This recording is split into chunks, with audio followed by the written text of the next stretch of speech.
tema de hoy, estos tiempos finales, y quiero hacer una introducción diciéndoles esto. El libro de Apocalipsis no lo vamos a poder comprender quizás un 100%, no lo vamos a comprender de un día para el otro. Se requiere tiempo, paciencia, voluntad, apertura de corazón, fe, consagración y buscar realmente que Dios nos hable. Todo está aquí revelado. Y el Señor le dice precisamente a Juan, el apóstol San Juan, el apóstol del amor, el que escribió el último libro de la Biblia, que él debía escribirlo para poder compartirlo con 7 iglesias de Asia Menor. Esas 7 iglesias representan también ese número 7 a la plenitud. O sea que están representadas todas las iglesias de todos los tiempos. Cada una de esas iglesias tenía características especiales donde en cada dispensación también de la gracia, en cada tiempo se podía ver identificada la iglesia del Señor en estos 2000 años. Ahora estamos en la etapa final de lo que habla el libro de Apocalipsis con respecto al capítulo 3. Estamos finalizando el capítulo 3. El día y la hora del retorno del Señor Jesucristo no lo sabe nadie. Nadie puede decir va a venir mañana. Jesús dijo, el día y la hora nadie lo sabe. Hoy también el Señor nos va a hacer preguntas, pero el mes y el año, ¿lo podremos saber? La Biblia dice el día y el mes. Los hijos de Isaacar, dice la Biblia, eran entendidos en los tiempos. Ellos sabían en qué tiempo estaban viviendo. Jesús le reprocha a los de su tiempo, sobre todo a los fariseos, porque ellos no entendieron el tiempo de su visitación. A los suyos vino y los suyos no le recibieron. Los judíos están esperando que los visite el Mesías, pero ignoraron el tiempo. Hace 2000 años vino el Mesías. No entendieron los tiempos. Hoy hay mucho pueblo en la iglesia del Señor que no entiende los tiempos, no entiende que el Señor está a las puertas, el tiempo que estamos precisamente viviendo. Y es por eso que el libro de Apocalipsis, cuando vos lo escuchás, cuando vos lo lees y cuando vos pones por obra lo que dice acá, te es quitado precisamente un velo y viene una gran bendición. Apocalipsis 1, verso 3 dice, bienaventurado el que lee, el que oye y el que guarda la palabra de esta profecía. Es un libro, podemos decir, 90 y pico % profético. Es profético, porque la mayoría de lo que habla aquí todavía no se cumplió. Apocalipsis, también se menciona así, Apocalipsis, en griego, y quiere decir revelación. No tiene nada que ver con destrucción. Uno dice Apocalipsis, destrucción. Pero Apocalipsis quiere decir revelación. Y más específicamente, desvelación. O sea que te quitan el velo y entonces podrás entender el tiempo que vivís. Jesús, repito, le dijo a los fariseos y a los de su tiempo, ustedes saben distinguir las señales de los cielos. Miran al cielo y se dan cuenta si va a llover, si va a ser lindo día, que aquí, que allá. Cuando leo esa palabra me hace acordar a mi papá. Mi papá miraba el cielo a la tarde y decía, mañana va a llover, mañana va a ser frío. Él entendía los tiempos. Y el Señor nos dice, si podemos entender los tiempos, si mañana va a llover o no, hoy vemos el servicio meteorológico que aún te tira el servicio extendido, el servicio meteorológico extendido a 20 días o a 30 días y saben lo que va a pasar. Y Cristo dice, si ustedes saben y entienden los tiempos del clima, ¿cómo no van a entender el tiempo de mi venida? Claro que el Señor quiere que entendamos el tiempo de su venida. Por eso Él dice, estén preparados. Y si vengo en la primera, en la segunda, en la tercera o en la cuarta vigilia, estén preparados. El pueblo del Señor tiene que estar preparado. Y de eso se trata precisamente este maravilloso libro de Apocalipsis. Fue escrito aproximadamente en el año 96, como dije, por el apóstol San Juan, donde había una gran tribulación en la iglesia.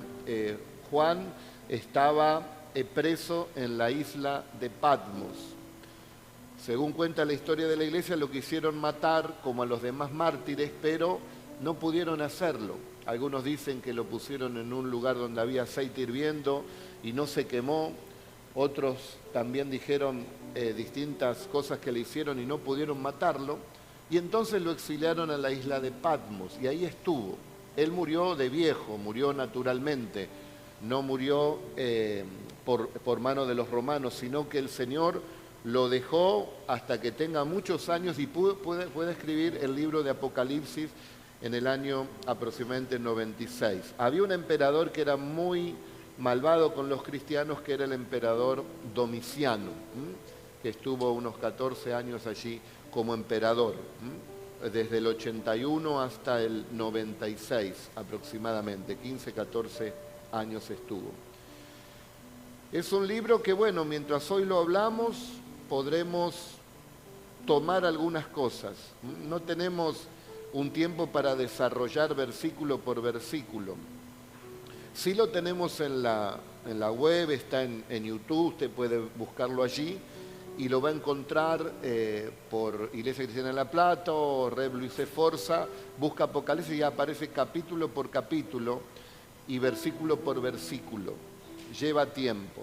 Yo no sé si está una versión que cada capítulo nos llevaba 1 hora y media más o menos desarrollarlo y era bien amplio. Y después subieron otro que era más corto, de 40 minutos, no sé el que está ahora.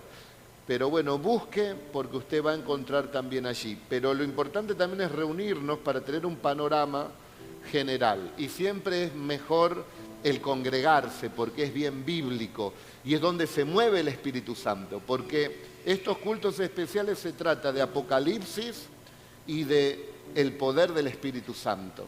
O sea que va acompañado. Vos vas a recibir alguna de las palabras que yo mencione hoy, algo te va a tocar.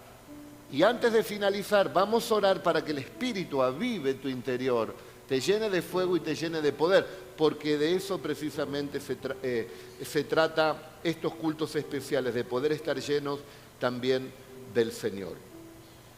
El libro de Apocalipsis lo tenemos que estudiar dividiéndolo en 3. Uno de los versículos más importantes es Apocalipsis 1:19, donde el ángel le dice al apóstol San Juan, el Señor le dice a un ángel, y el ángel se lo transmite precisamente a Juan, y le dice que tenía que escribir las cosas que vio. El capítulo 1, él habla de las cosas que vio. Después dice las cosas que son, o sea, las cosas que eran presentes en ese momento. Y nos habla del capítulo 2 y del capítulo 3, donde desarrolla una enseñanza con respecto a las distintas iglesias de ese tiempo, donde tenía cosas muy buenas y tenían cosas muy malas, que también es lo que pasa en la iglesia del Señor. En cada uno de nosotros puede haber cosas muy buenas y otras cosas que no son tan buenas, donde el Señor siempre habla para que nosotros podamos ir mejorando. Por eso vemos que desde los comienzos no existe la iglesia perfecta. Hay iglesias que tienen virtudes e iglesias que también tienen defectos. Después las vamos a estudiar también con más profundidad. Pero el versículo clave aquí es Apocalipsis 1:19. Escribe las cosas que son. Y él describe, ya lo vamos a ver, cómo él ve al mismo Señor Jesucristo resucitado y la experiencia que él tiene. Después tiene que escribir las cosas que son. Y él empieza a describir los detalles de cada iglesia. Y después dice, y escribe las cosas que serán después de estas. Y es precisamente ahí, a partir del capítulo 4, del capítulo 4 hasta que termina Apocalipsis, son las cosas que van a suceder después que la iglesia del Señor sea arrebatada. El capítulo 1 habla de la descripción del Cristo de la gloria y de la encomienda que se le da a Juan para escribir el libro. El capítulo 2 y el capítulo 3 nos habla de las distintas iglesias con sus virtudes y sus errores. Estamos finalizando, para ubicarlo en el tiempo, estamos en el tiempo de la iglesia de la Odisea, que es la iglesia que mayormente se está viendo. La iglesia de la Odisea es la iglesia tibia. Es la iglesia que no es mala, pero tampoco es buena. Es la iglesia que no está fría, pero tampoco está ferviente. Es una iglesia que se conformó siendo religiosa. Es el que dice, bueno, yo me congrego el miércoles, me congrego el domingo, pero después no tiene un compromiso con Dios en su familia, en su trabajo, en la vida. Y Dios dice, no, prefiero que seas frío o que seas caliente, porque al tibio lo voy a vomitar de mi boca. Es precisamente una parte de la iglesia donde el Señor no la puede arrebatar porque está tibia. El Señor viene a buscar una iglesia ferviente. O sea que se está terminando el capítulo 3 de la historia de la iglesia. Y el capítulo 4 nos habla del arrebatamiento.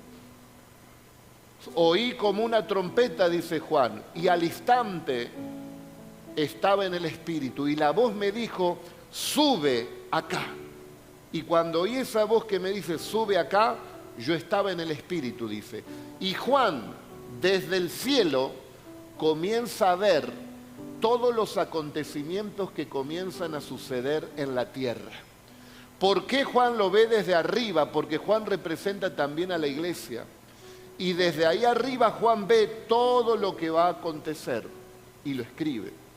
Y nosotros también como iglesia no pasaremos por la gran tribulación, sino que estaremos también allí con el Señor y no recibiremos la ira de Dios, sino precisamente el galardón que tiene Dios para aquellos que le han esperado.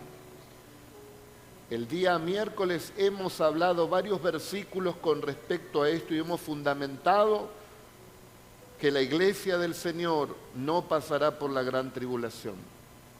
Y en Apocalipsis es bien preciso también, porque a partir de que Juan dice esto, sube acá y está en el Espíritu, está transformado, como dice San Pablo, cuando suena la trompeta seremos arrebatados. Primeramente los muertos resucitarán y después nosotros seremos arrebatados, seremos transformados y recibiremos al Señor en el aire. Y eso es lo que dice Juan también, en el capítulo 4 y en el verso 1. Y entonces Juan, desde el capítulo 4 hasta finalizar el capítulo 18, ya no habla Apocalipsis, no habla de la iglesia. No habla de la iglesia. No hay ninguna mención de la iglesia del Señor. Recién aparece en el capítulo 19, pero la iglesia aparece en las bodas del Cordero. ¿Cuántos dicen amén? Aparece en las bodas del Cordero.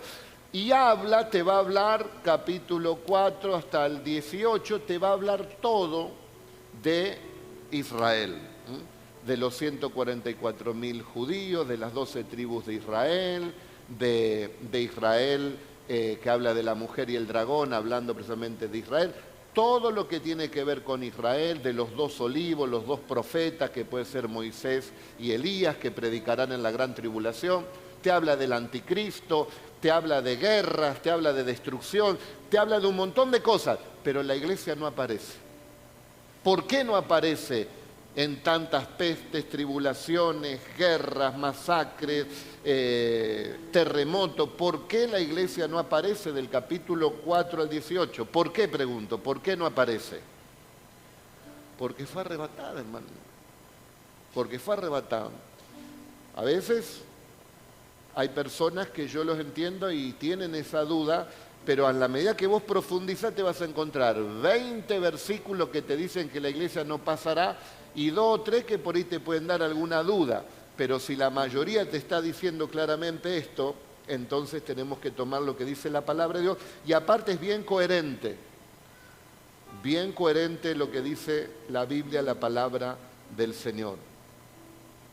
Así que hay distintas maneras también de estudiar este libro de Apocalipsis y nosotros lo estudiamos como la mayoría de los teólogos de bien, digamos, que quieren saber estas profundidades bíblicas, mirándolo desde una perspectiva de interpretación futurista.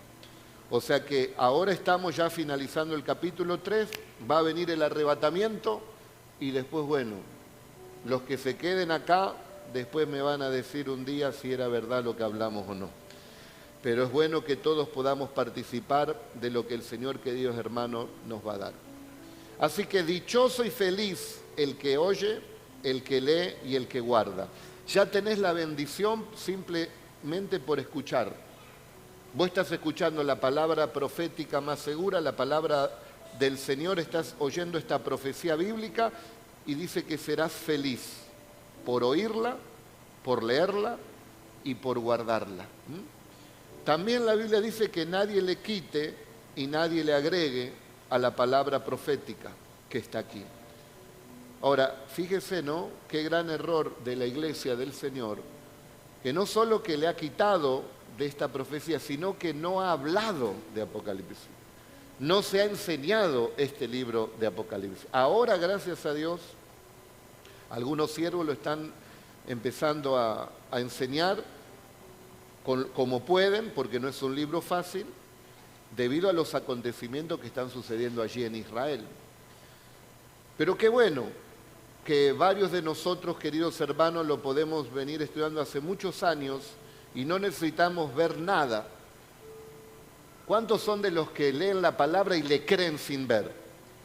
Y que si Dios dice acá que hay un arrebatamiento, y que si Dios dice acá que Él nos va a guardar y que Él nos va a arrebatar, nos va a llevar con Él, y que no vemos nada, y esa persona le cree, ese es el velo que va sacando el Señor. Esa es la fe que va poniendo en tu interior. Esa es la convicción que va poniendo Dios en tu vida.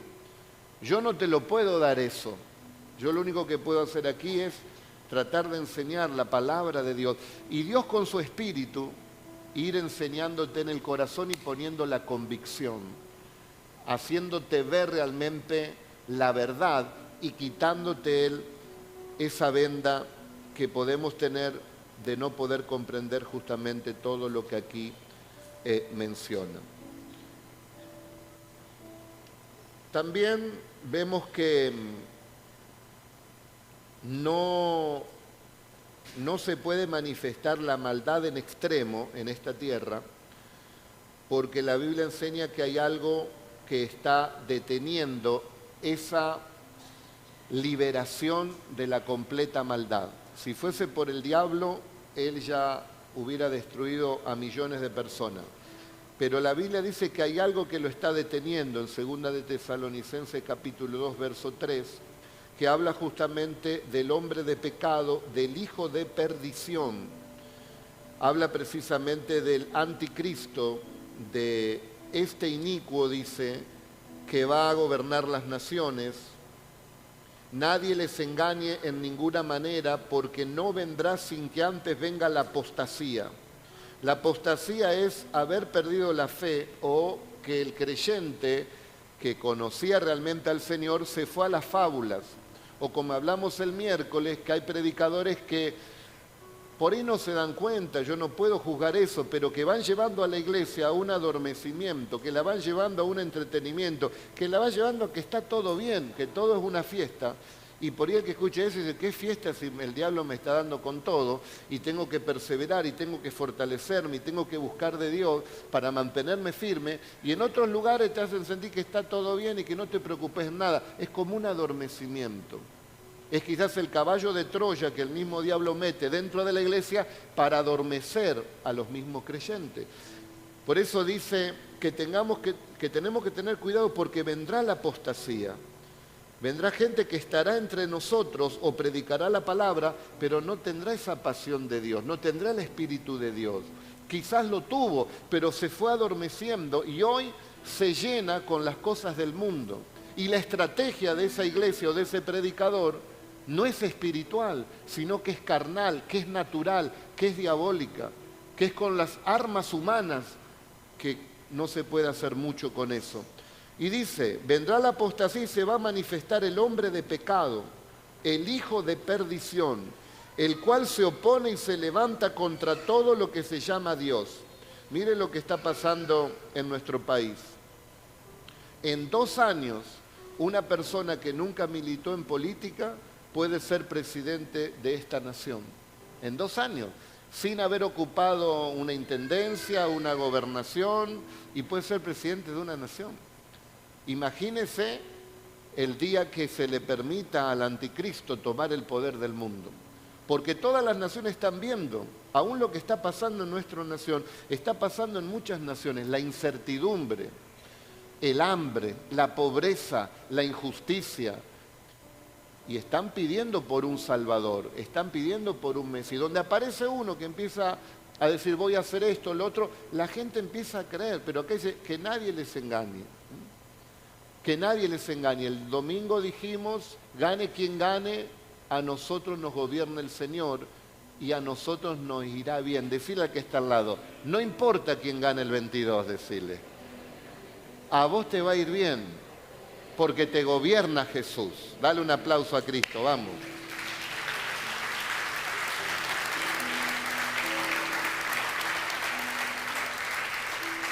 Pero el mundo está esperando el Salvador.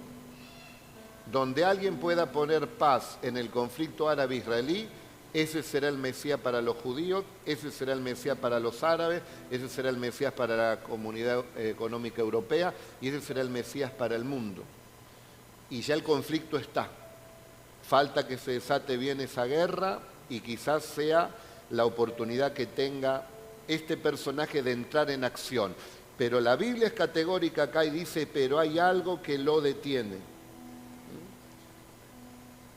Al hijo de perdición, el cual se opone y se levanta contra todo lo que se llama Dios o es objeto de culto, tanto que se sienta en el templo de Dios como Dios. En la gran tribulación, cuando la iglesia sea quitada, este personaje político, militar, que va a saber también de economía, levantará la economía de muchas naciones, será un estratega también de guerra, conocerá muy bien las leyes, pero las cambiará, dice, cambiará las leyes y los tiempos. Nosotros somos una generación que vimos el cambio de las leyes. Lo que hoy es ley, hace unos años atrás era una aberración, pero hoy es ley. Lo que hoy publican por todos lados, antes se tenía que hacer en lo oculto. Y escuche lo que dice acá, porque si bien el anticristo no se manifestó, pero el espíritu del anticristo está manifestándose. ¿No os acordáis que cuando yo estaba todavía con ustedes les decía esto? Pablo se puede referir a lo que él le habló también a los corintios, a los tesalonicenses, ¿no? Donde él les decía del arrebatamiento, de que vendrá precisamente el Señor. Y ahora ustedes saben lo que lo detiene, a fin de que a su debido tiempo se manifieste. Porque ya está en acción el ministerio de la iniquidad. Solo que hay quien al presente lo detiene, hasta que él a su vez se ha quitado de en medio, y entonces se manifestará el inicuo, a quien el Señor matará con el espíritu de su boca y destruirá con el resplandor de su venida. Lo que lo detiene no es precisamente la iglesia, porque va a quedar gente acá que va a creer y va a quedar una parte de la iglesia tibia, va a quedar, esa es una realidad. Por eso es que tenemos que buscar al Señor. Con su gracia, ¿cuántos creen que todo es posible? A veces uno habla así y dice, a ver, yo no voy a estar preparado. No, no es por vos, no es por vos, es por lo que Él es por lo que el Señor es. Y si vos le buscás en humildad, Él te va a preparar. ¿Qué padre no cuida a su hijo? Así el Señor también nos cuidará. Y dice aquí que hay algo que lo detiene. ¿Qué es lo que lo detiene? Cuando el Señor venga y se lleve a su iglesia, no solo se llevará nuestro ser, sino que será levantado el poder del Espíritu Santo. El poder del Espíritu Santo. La gente va a creer, como hoy. Hoy hay gente que cree, pero no tiene el poder.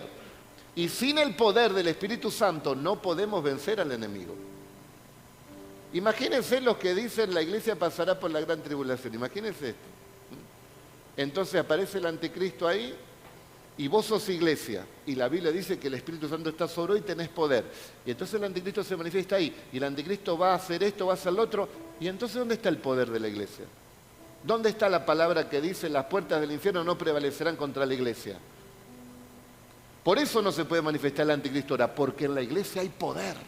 El anticristo querría hacer sus diablas, pero no podría, porque el poder lo tiene el Señor y se lo ha delegado a la iglesia. Por aquí anoté uno de los versículos, ver, que el Señor habla de que hemos recibido poder. Lucas 10:19, les he dado poder para hollar serpientes y escorpiones y contra toda fuerza del enemigo, para que nadie les haga daño. Por lo tanto, el diablo no puede manifestar a su hijo de perdición, el anticristo, porque la iglesia tiene el poder. Y si él se manifiesta, no va a poder hacer nada, va a quedar atado. Pero dice, llegará un momento que lo detiene será quitado. Y entonces ahí se manifestará el inicuo. Por lo tanto, aprovechemos ahora que tenemos el poder del Espíritu Santo y en el nombre de Jesús la victoria contra el diablo y contra todo lo que se pueda levantar. En el nombre de Jesús. ¿Se da cuenta cómo no hay contradicción cuando el Señor nos va guiando en su revelación, en su verdad? No hay contradicción. No hay contradicción, todo va en sus carriles. Y entonces, una vez que se ha quitado del medio ese poder de la iglesia, que es el mismo poder que te levanta, para levantar a la iglesia tiene que estar el poder. El mismo Espíritu que resucitó entre los muertos a Jesús es el que levantará a los muertos en Cristo y el que nos levantará a nosotros. Dale otro aplauso a Cristo, querido hermano. ¡Gloria a Dios! Una vez que suceda eso, se va a manifestar aquel inicuo a quien el Señor matará con el espíritu de su boca. Ahora fíjese lo que está pasando en nuestro país, ¿no? Yo no pertenezco a ningún partido político, pero uno oye y saca sus propias conclusiones y tengo libertad para hablarlo. Que antes de las elecciones, hace menos de una semana, había un relato. Vamos a hacer esto, esto, esto y esto. Y vos sos esto, esto, esto y esto. Ahora las elecciones pasaron para otro lado y ahora no le dicen más, no, vos no sos ni esto, ni tampoco lo otro, ni aquello, ni lo otro. Hubo un cambio, pero no es porque lo hizo un determinado político, es que tanto de ese partido como del otro partido o de cualquier ser humano que no tenga al Señor, hay engaño, hay mentira. Pero fíjese esto, ¿cuánta gente ha creído? ¿Cuánta gente ha creído en todo lo que las personas dicen? Imagínese cuando aparezca este personaje y verdaderamente les levantará la economía y le dará a la gente lo que quiere. Lo adorarán, dice la Biblia. Cristo dijo, yo vine en el nombre de mi Padre y no me recibieron. Vendrá otro en su propio nombre y a ese recibirán. Aún el pueblo judío lo recibirá. ¿Y cómo lo hará? Con señales, dice. Este inicuo, cuyo advenimiento, su venida, es por obra de Satanás, con gran poder y señales y prodigios mentirosos, y con todo engaño de iniquidad para los que se pierden, por cuanto no recibieron el amor de la verdad para ser salvos. Por esto Dios les envía un poder engañoso para que crean la mentira, a fin de que sean condenados todos los que no creyeron en la verdad, sino que se complacieron en la injusticia. Pero nosotros debemos dar siempre gracias a Dios respecto a vosotros, hermanos amados por el Señor, de que Dios os haya escogido.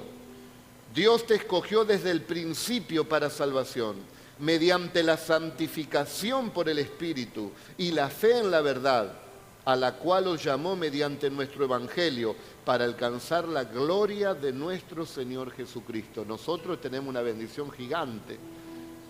No vamos a caer en esos engaños. Nos está santificando cada día el Espíritu Santo de Dios, nos está llenando de fe y de verdad, para poder estar preparados cada día. Pero la gente que no tiene a Cristo no tiene esa posibilidad. Y no la tienen no porque Dios no se la quiera dar, porque no quieren creer. Y el que no quiere creer en la verdad, Dios mismo permitirá que crean en la mentira. Y van a creer en cualquier barbaridad, que los extraterrestres, que el macumbero, que el curandero, que el astrólogo, que el mago aquel, en cualquier cosa van a creer. Pero no van a creer precisamente en la verdad de Dios.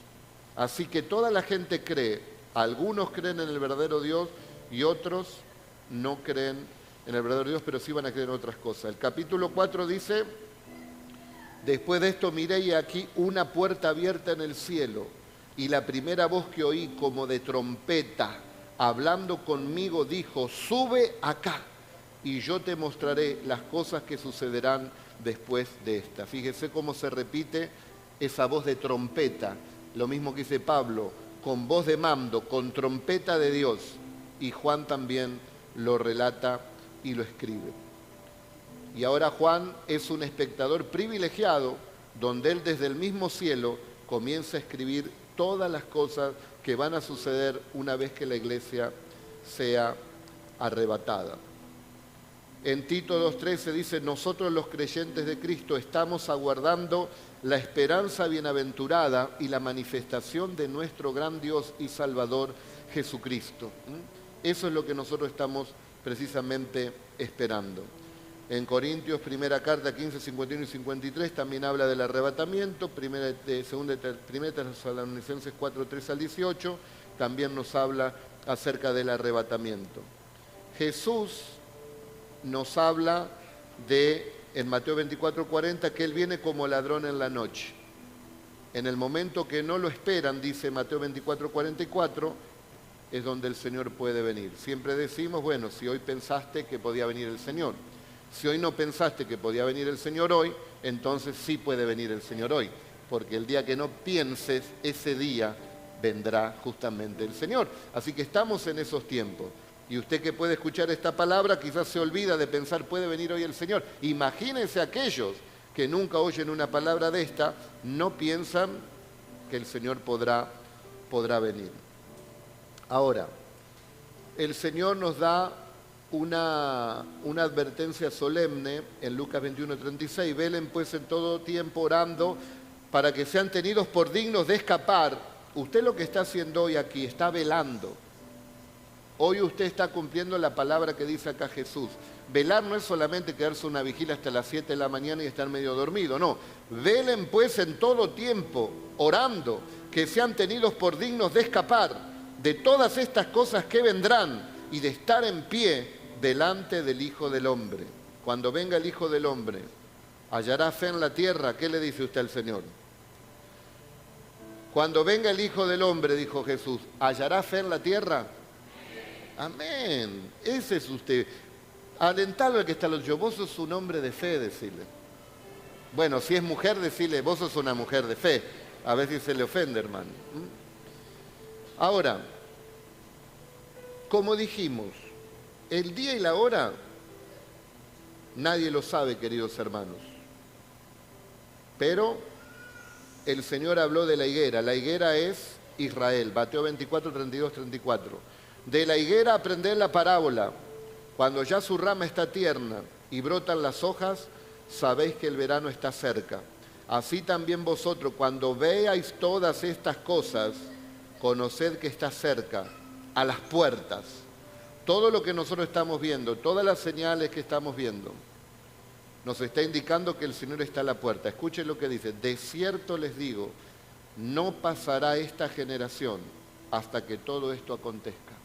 El que haya visto el brote de la higuera, el que haya visto a Israel, que volvió a brotar en 1948, el que vio eso, esa generación no pasará sin que todo esto acontezca. Y Cristo venía hablando de los terremotos, de las guerras, reino contra reino, nación contra nación, de persecución, de lo que sucederá en la gran tribulación, y el que no perseverara hasta el fin no podrá ser salvo. Bueno, todo eso que habló el Señor en Mateo, precisamente 24, usted después lo puede leer, dice que todo eso va a suceder en la misma generación que pudo ver que Israel se instaló nuevamente como nación, un milagro maravilloso que nos alienta que Dios nos dice la verdad. Los profetas decían que Israel volvería a su tierra, pero antes sería disperso desde el año 70 con el emperador Tito, que entró allí en Jerusalén y persiguió a todos los judíos y rompió también todo el templo, o la mayoría, quedó solamente un muro allí. Y dice, cumpliéndose la palabra profética de Cristo, que no quedará piedra sobre piedra de este templo. Y los romanos, pensando que había oro entre cada ladrillo, sacaron piedra sobre piedra, cumpliéndose la profecía de Jesús. Eso pasó en el año 70 después de Cristo. O sea que Juan, que escribe en el año 96, él vio todo eso. Juan vio todo eso. Por eso el poder lo tenía ahora la iglesia, no Israel, porque Israel estaba disperso. Por eso el ángel le dice a Juan, escribe a las 7 iglesias, que representan a todas las iglesias, iba a representar a todas las iglesias en todos los tiempos. Y dice, el que vea esto, el brote de Israel, yo tenía una higuera en casa, y vino una topadora, porque tuvimos que hacer una mejora ahí en casa, y la sacó la higuera. No quedó higuera, no quedó nada, tenía tenía otros árboles, no quedó nada. Había un nogal, el nogal no volvió a brotar. Tenía un limonero, el limonero no volvió a brotar. Tenía un naranjo, el naranjo no volvió a brotar. Y otros árboles no volvieron a brotar. Tenía una higuera y la higuera volvió a brotar. Ahí está así ahora la higuera. Y es lo que pasó con Israel, porque ¿cuántos saben que nada es secular, todo es espiritual? Y yo en casa, usted va al fondo de mi casa y el árbol que va a ver va a ser una higuera. Pero esa higuera fue arrasada, como Israel fue arrasado en el año 70. Pero Cristo dijo, volverá a brotar. Y cuando brote, los que vean eso, no va a pasar esa generación hasta que todo esto que le hablé acontezca. Todo esto va a acontecer. No pasará esa generación sin ver todo lo que les dije. Bueno, voy a hacer algunos números, no quiere decir que va a ser el año específico que vendrá el Señor. Pero como dije, la Biblia a mí me dice el día y la hora. Quizás tenga Dios la bendición de mostrarnos el mes o el año. Quedó abierto. ¿Cuántos dicen amén? Yo sinceramente no lo sé, pero uno puede hacer alguna hipótesis. No es pecado, puede hacer una hipótesis, ya que tenemos que ser en el tiempo que vivimos. Bueno, si hacemos números, porque ¿cuánto es una generación? ¿Cuántos años es? No estoy, dígale al que me llama, por favor. ¿Dónde está sonando ese celular? Mire qué susto que tiene el celular. Bueno, hermana, te bendecimos. No te hagas problema, hermano. No te hagas problema. Los días de nuestra edad son 70 años, dice la Biblia. Ahí tenés una generación. Y en los más robustos, dice otro número. Entonces, yo agarré un año, el año 1948, cuando brotó Israel. Israel en el año 1948. O sea que de eso pasaron 75 años. Puede haber una persona de 75 años, hay gente que vive hasta 100 años. O sea que ahora esa persona tiene 75 años. Podría haberse cumplido a los 70, porque es una generación. Pero la Biblia dice, 70 años es los días de nuestra edad, Salmo 90. Y en los más robustos, 80 años. ¿Cuántos saben que Dios tiene misericordia? Y puede estirar de 70 a 80. O sea que podríamos estar hablando de 5 años, pero mucho no nos cierra porque la gran tribulación entre primera etapa y segunda etapa, algunos le llaman tribulación y gran tribulación, el inicio de 3 años y medio y el otro inicio de 3 años y medio, que da 7 años, donde los primeros 3 años y medio el anticristo hará un pacto con Israel y andarán bien dentro de todo, pero a la mitad cortará el pacto, o sea que son 3 años y medio y 3 años y medio, 7 años. Entonces aquí me estarían faltando 2 años ya porque nos pasaríamos, porque ya pasaron 75 años desde que la higuera brotó en Israel. Pero hablar de Israel sin hablar de Jerusalén no tiene sentido, porque Jerusalén es la ciudad. Y Jerusalén volvió a brotar en manos judías en el año 1967.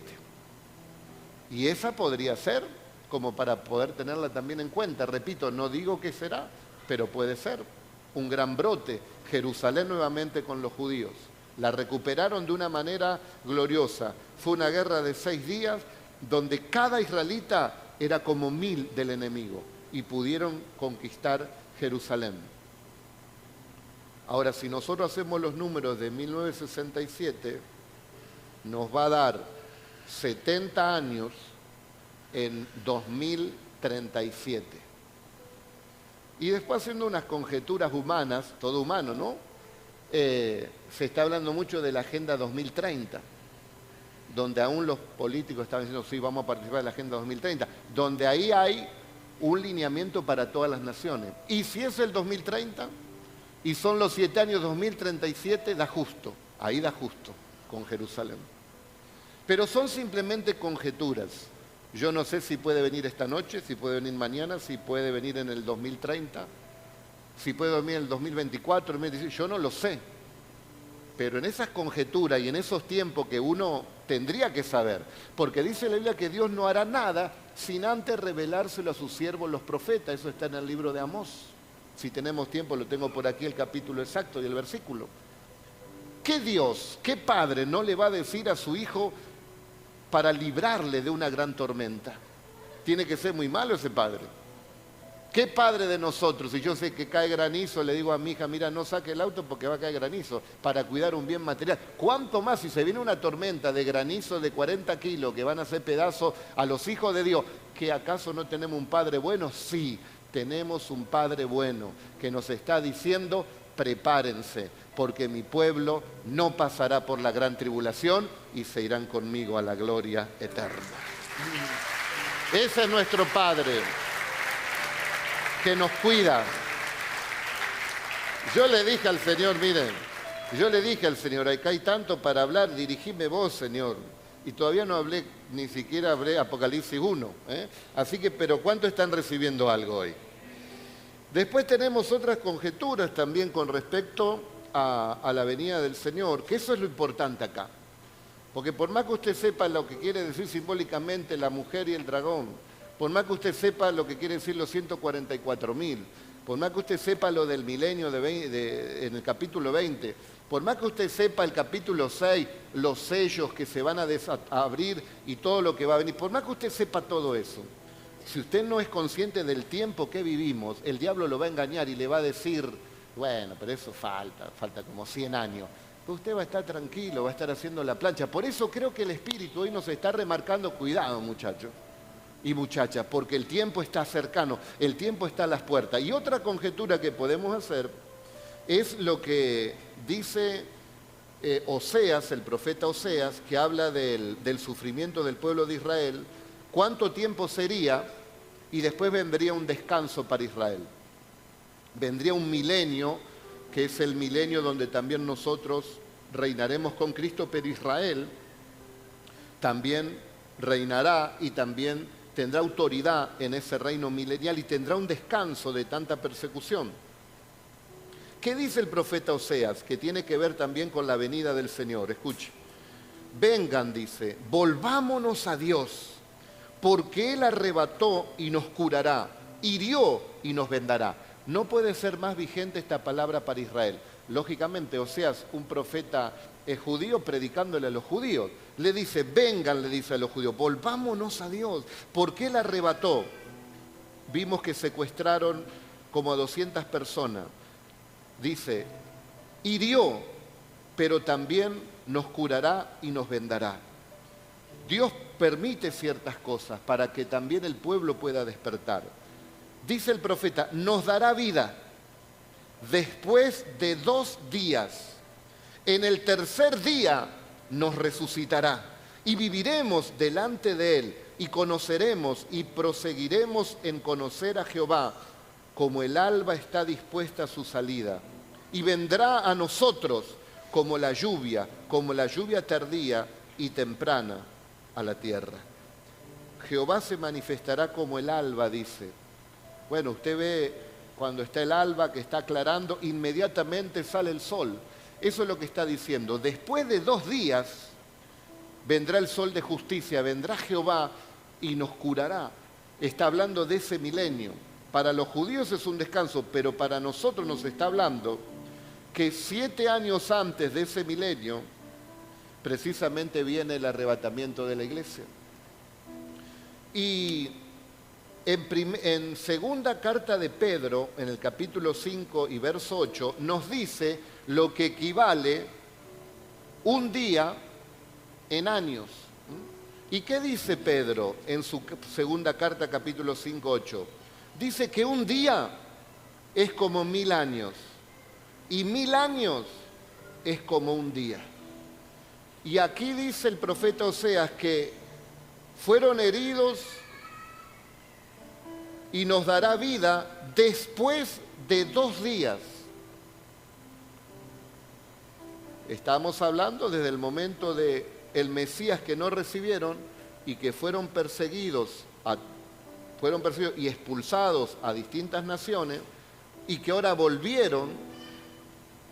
Y acá me está diciendo que un día es 1000 años y 1000 años un día. Y acá el profeta Oseas dice 2 días.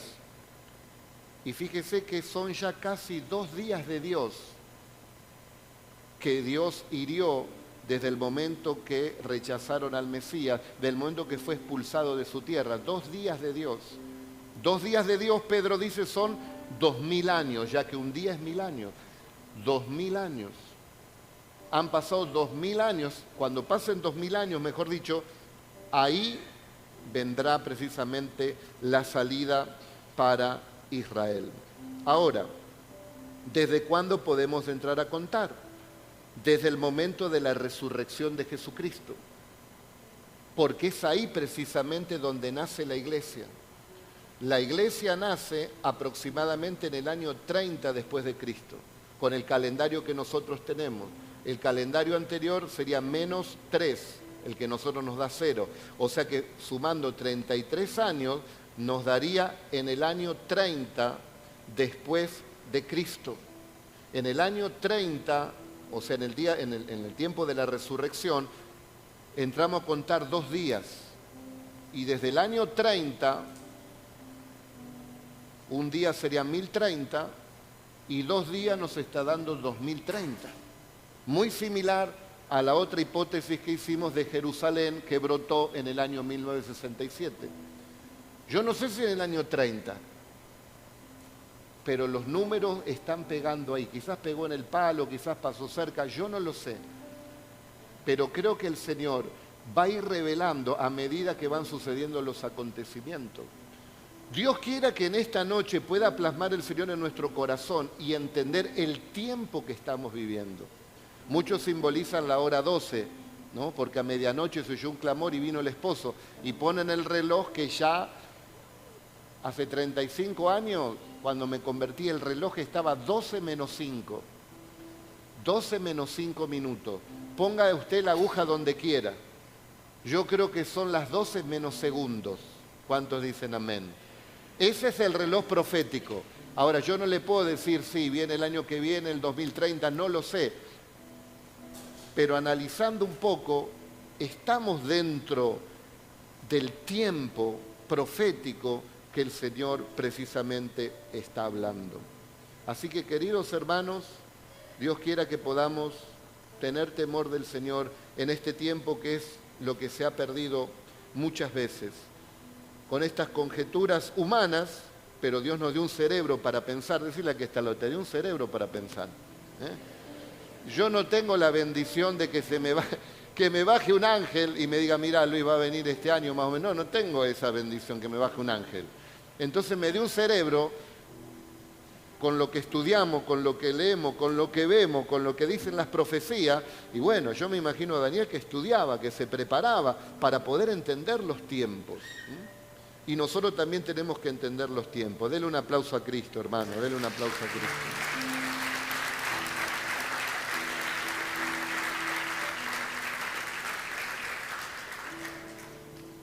Entrando en Apocalipsis, vamos a terminar ya dentro de un rato, pero vamos a hablar un poco directo también de los versículos. El primer versículo de Apocalipsis dice la revelación de Jesucristo que Dios le dio para manifestar a sus siervos las cosas que deben suceder pronto. Si usted no busca ser un siervo de Dios, si usted no busca ser una sierva de Dios, quizá todo esto que hablemos o que usted quiera leer no lo va a entender. Porque dice que es para manifestar a sus siervos las cosas que deben suceder pronto. Y la declaró enviándole por medio de su ángel a su siervo Juan, que ha dado testimonio de la palabra de Dios y del testimonio de Jesucristo y de todas las cosas que ha visto. Este es un libro muy perseguido y no predicado. ¿Por qué no es predicado? Porque hay una oposición satánica. Porque acá cae por tierra todo lo que es humanismo. Acá cae por tierra precisamente todo lo que es materialismo.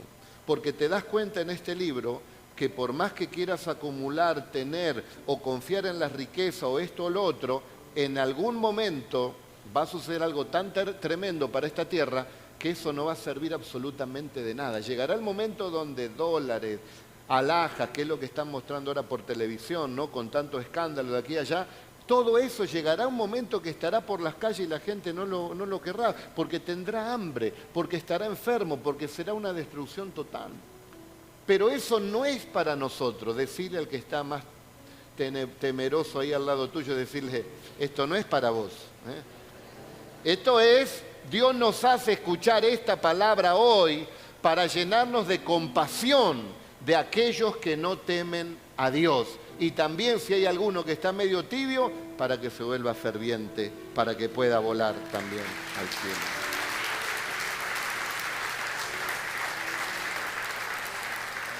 También Apocalipsis habla del final del diablo. Esta historia termina con Cristo reinando en este mundo. Esta historia termina en Apocalipsis, nos habla con el diablo apresado. El libro de Apocalipsis termina con la victoria del Señor, con la victoria de la iglesia. Por eso no se quiere predicar esto, porque hay oposición. Hay oposición. Acá cae por tierra todo lo que es ese evangelio de prosperidad o de dominio, que es una ola donde vos como cristiano vas a ser el presidente de la nación, el otro va a ser gobernador, porque toman la palabra que Dios nos constituyó, reyes y sacerdotes para Dios. En realidad, lo que nos constituyó es un sacerdocio real. Hoy nosotros somos sacerdotes reales, un reino. Parafraseando lo que dice Cristo en Apocalipsis 1:5, nos constituyó en un reino de sacerdotes. Somos sacerdotes del Señor. Un día, cuando venga el Señor y ponga sobre sus pies o debajo de sus pies a todos sus enemigos, ahí sí podremos reinar con Cristo. Pero hay toda una cultura, por no entender esta palabra bíblica de Apocalipsis, donde preparan a la iglesia para gobernar. ¿Gobernar qué? Una intendencia, una provincia, una nación. Dijimos el domingo, a ver quién se recuerda, ¿qué son las naciones para el Señor? Ah, tiene buena memoria, como una gota que cae del cubo. No le son nada, dice para el Señor las naciones, no le son nada. Entonces usted que capaz que alguno se quiere esperar para ser intendente, si lo hace porque tiene esa vocación y porque usted quiere ayudar a la gente y Dios lo llamó a eso, yo no puedo decir nada, está bien. Pero nadie crea que vamos a cambiar Argentina porque un cristiano se ponga en política. Porque ¿qué podrá hacer ese intendente, ese gobernador, ese presidente cuando se manifieste el anticristo? No podrá hacer nada. Y son acontecimientos que ya están profetizados que así sucederá. Por lo tanto, ese movimiento de dominionismo que lleva a la iglesia a querer ocupar cargos para que Argentina cambie, no va a cambiar así. Si alguien quiere que cambie Argentina, prediquémosle el Evangelio a la mayor cantidad posible de personas. Llevémoslo a Cristo, que se bauticen con el Espíritu Santo. Eso es lo que tenemos que hacer nosotros. Que sean transformados por el Señor, hermano. No perdamos el tiempo. Nadie puede cambiar a nadie. Con palabras no lo van a cambiar. Necesita que la gente sea tocada por el poder del Espíritu Santo. Y ya estoy que oro para que seamos todos llenos en esta noche. Amén. Esté expectante y en su corazón. Bueno, el verso 3 ya se lo expliqué. A ver si puedo terminar por lo menos el capítulo 1. El verso 4 dice, bueno, a todas las iglesias, las 7 iglesias de Asia, gracia, paz, al que era, al que ha de venir, dice. Y de los 7 espíritus que están delante del trono, hablando de plenitud, que el número 7 es plenitud, es estar completo. El Espíritu Santo lo sabe todo, es la plenitud del Espíritu de Dios que lo sabe absolutamente todo. El verso 5 dice, reyes y sacerdotes nos constituyó, ya se lo expliqué. El verso 7 dice, he aquí, viene con las nubes, y todo ojo le verá, y los que le traspasaron, y todos los linajes de la tierra harán lamentación por él. Bueno, acá no hay que confundirse con 2 eventos. Hay un evento de la venida de Cristo para la iglesia, que es el arrebatamiento, cuando Dios libra a la iglesia de la ira venidera. Pero después de esos 7 años, el que se fue con Cristo va a volver. Porque acá hay un reino y hay que reinar en esta tierra. Bienaventurados los mansos, porque son ellos los que recibirán la tierra por herencia. Somos nosotros, hermanos, sí. Esta tierra no quedará para los políticos corruptos, no quedará para los dictadores, esta tierra no quedará para la gente malvada, esta tierra no será destruida por las bombas atómicas en su plenitud, no, esta tierra quedará para que un día no gobiernen los impíos, sino que gobierne el Señor con su pueblo santo. Y dice la Biblia, y reinaremos con el Señor por 1000 años y seremos reyes y sacerdotes para Dios. Eso dice la Biblia, hermano. Pero algunos confunden, dicen, no, ven, nos quedamos en la gran tribulación porque dice que todo ojo le verá. Así que vos vas a estar también ahí con Putin, que hace las bombas atómicas, le cae un granizo de 40 a Putin y a vos también te cae un granizo. Y los 40 años de cristiano que te consagraste a Dios, ¿de qué sirvió? Si Dios no hace justicia, le manda un adoquinazo del cielo tanto a Putin como al otro que conoce al Señor.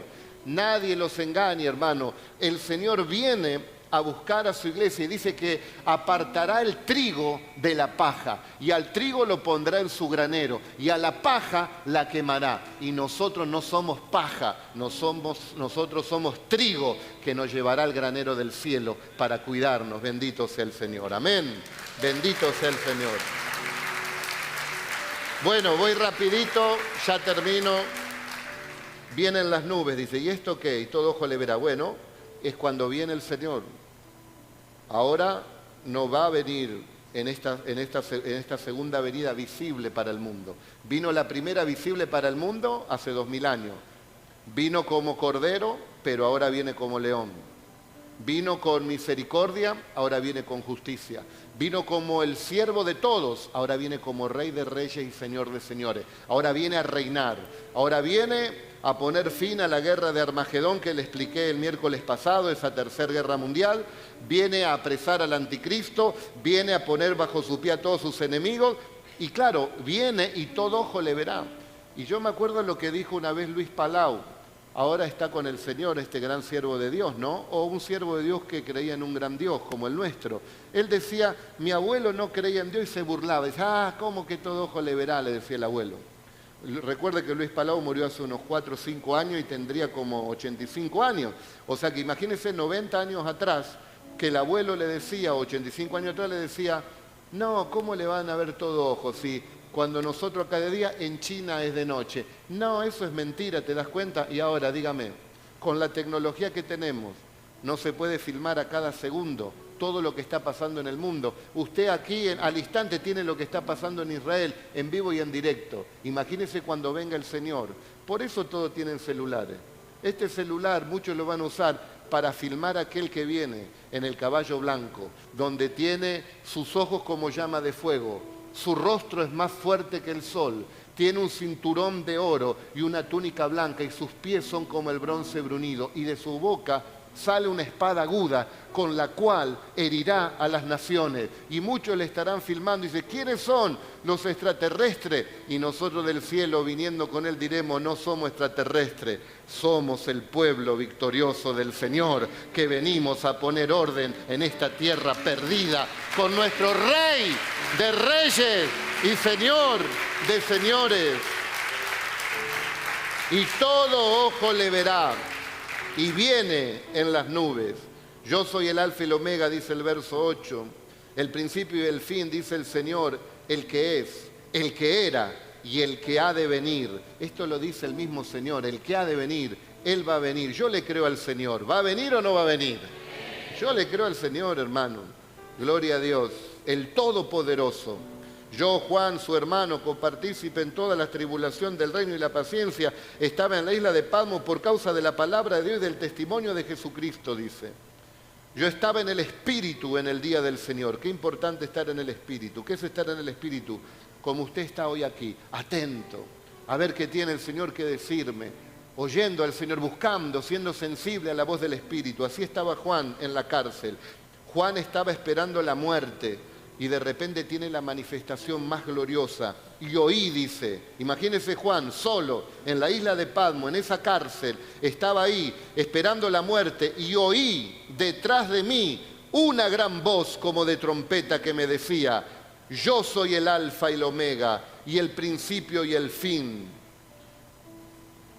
El principio, el primero y el último. Y le dice, escribe en un libro lo que ves y envíalo a las 7 iglesias, y le menciona todas las iglesias.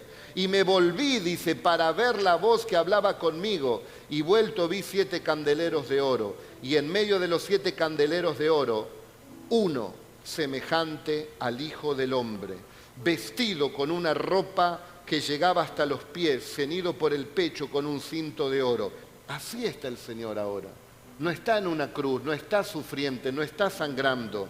Su cabeza y sus cabellos eran blancos como la lana, como la nieve. También lo vio Daniel en 7:9, dice que vio como un anciano con cabellos blancos, y esto representa precisamente la eternidad.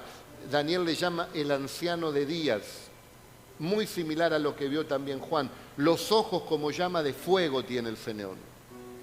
Él te mira ahora y sabe lo que pensás. Él sabe lo que pensaste ayer, lo que pensaste cuando tenías 5 años. Él sabe lo que vas a pensar de acá a 5 años. Él sabe si estás sucio. Él sabe de tus pecados. Él sabe todas las cosas. Tiene sus ojos como llama de fuego. Nadie puede con nuestro Señor. Dice que Él es fuego consumidor. Él es un Dios de mucho amor, pero también es fuego consumidor. Y nos mira. Y en esta mirada que nos mete en esta hora, quiere quemar todo aquello que le desagrada. Y también aquellos que buscamos de una manera u otra estar bien con el Señor, cuando nos mira, nos llena también de su fuego, nos llena también de su pasión, nos llena también de su bendición. ¿Cuántos dicen amén? Y dice que cuando lo vio Juan, que sus ojos eran como llama de fuego, sus pies como el bronce bruñido. Cuando hablaba era como las cataratas del Iguazú que le estaban hablando, pero con palabras, como un estruendo, dice Juan, de muchas aguas. Algunos dicen, Dios me habló, que Dios me hable. Si Dios te habla, escuchá lo que pasa. Tenía a su diestra 7 estrellas, y de su boca salía una espada aguda, con la cual hería a las naciones. Y su rostro era como el sol cuando resplandece en su fuerza. Cuando le vi, dijo Juan, yo caí como muerto. Vi, dice alguno, tuvo una visión con el Señor. Entonces te tuviste que quedar como muerto, como Juan, que era re santo en comparación a nosotros. Y puso su diestra sobre mí, dice Juan. Nosotros tenemos un Dios de poder, un Dios que cuando habla estremece todo el universo y todos le obedecen. Y entonces voy a decir, qué pequeña cosa que soy yo, como Juan, solo, preso, viejito. Sin embargo, el Señor, cuando Juan se cayó, ahí viene el Señor como pastor y le pone su diestra. El pastor que fortalece, a pesar de su gran poder, él siempre humilde y levanta a la oveja como la levantó a Juan y le dice, Juan, no tengas miedo. Yo soy el primero y el último, y el que vivo y estuve muerto, mas he aquí que vivo por los siglos de los siglos, y tengo las llaves de la muerte y del infierno. El diablo no tiene la llave de la muerte ni del infierno. El diablo las tenía por un tiempo y él dictaminaba muerte e infierno y tenía ahí doble rosca con la cerradura. Ahí la cerraba la puerta de la muerte y del infierno y nadie podía salir. Y todos los pecadores iban allí, pero Cristo le quitó las llaves de la muerte y del infierno, para que todos aquellos que están alrededor nuestro y donde pueda llegar nuestra voz y nos puedan oír, si están en esa cárcel de muerte o si están presos rumbo al infierno y el diablo le puso 5 candados de vicios, de pecados y de tantas cosas, nosotros en el nombre de Jesús tenemos la autoridad, porque Cristo dice aquí que le fue dado la llave de la muerte y del mismo infierno y se las dio también a su iglesia para que podamos abrir esos candados de muerte y que van rumbo al infierno para hacerlos verdaderamente libres en el nombre de Jesús. Ninguno de ustedes ya va camino a la condenación, ni camino de muerte. No tiene autoridad la muerte ni el infierno, porque la llave la tiene aquel en el cual hemos creído, y es nuestro Señor Jesucristo. Por lo tanto, no te apartes, por lo tanto, no pisotees la sangre de Cristo, mantenete firme, y entonces el diablo no te puede atrapar, porque mayor es el que está con nosotros que el que está en el mundo. Amén, hermano. Ya terminamos. Escribe las cosas que has visto, dice.